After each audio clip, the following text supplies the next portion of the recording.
My lords, I must apologize because much of what I wanted to say has been said before and probably much better than I would say it. But that's the problem of being number 32 on the list. But it also shows that a lot of people in this house, a lot of noble lords, have the same opinion. And so I'm afraid some of it is being repeated by me again. And one of the things that many lords mentioned is that this bill infringes on our fundamental rights, on our freedom of speech, religious belief, and the rights of individuals to seek therapy. But this bill is also flawed as it conflates sexual orientation with gender identity.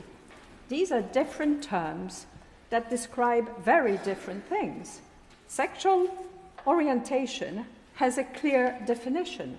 Gender identity remains ambiguous, and its existence is controversial and contested. So how can we ban something no one has been able to define? But above all, this bill will have dangerous and unintended consequences, particularly on children. And this is my main concern, and I'm not the only one in this house. In Australia, where such a law has been passed, parents now live in fear of being charged for simply trying to get mental health support for their vulnerable children. In the UK, we hear of therapists being unwilling to see children presenting gender distress for fear of malicious complaints and professional investigations. If this bill were to become law, a mother who urges her daughter to think again before taking puberty blockers could be convinced to unlimited fines.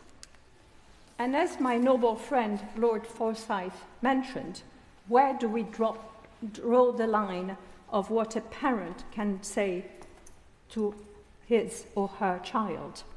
In short, this bill will force people to simply nod along to whatever a child with gender dysphoria says.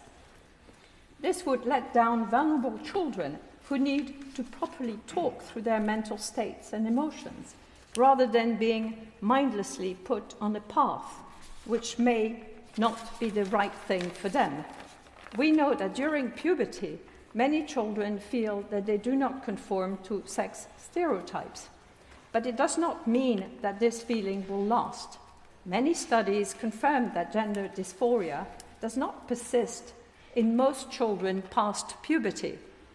Some children feel at odds with their body as a result of sexual abuse, autism, bullying, or any multitude of social or psychological problems. These children need help rather than embark on life-changing and irreversible surgery with enormous health risks. Nothing exemplifies this better than Cara Bell's experiences, as Baroness Eaton mentioned before. She was put on puberty blockers and cross-sex hormone when she was an adolescent. At 20, she underwent a double mastectomy. But none of these procedures helped her. Instead, she became more depressed as blockers stopped her periods and sent her into menopause, and the surgery only made it clear that she could never achieve what she had fantasized as a child. As she said, it was nothing more than a conveyor belt. At 22, she decided to detransition. Today, 5 years on, she's living in constant turmoil, struggling to reintegrate into society as a woman with a man's voice, facial and bodily hair, and no breast.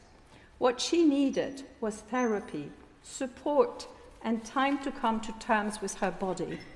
Instead, her body was mutilated. And I quote her again, "If only someone had provided me with therapy and thoroughly explored my thoughts when I was a teenager, I could have been spared the trauma, and I could now be living a normal and fulfilled life." As you can imagine, she's strongly opposed to this bill, She argues that it would reinforce gender and affirmation care that let her down so badly.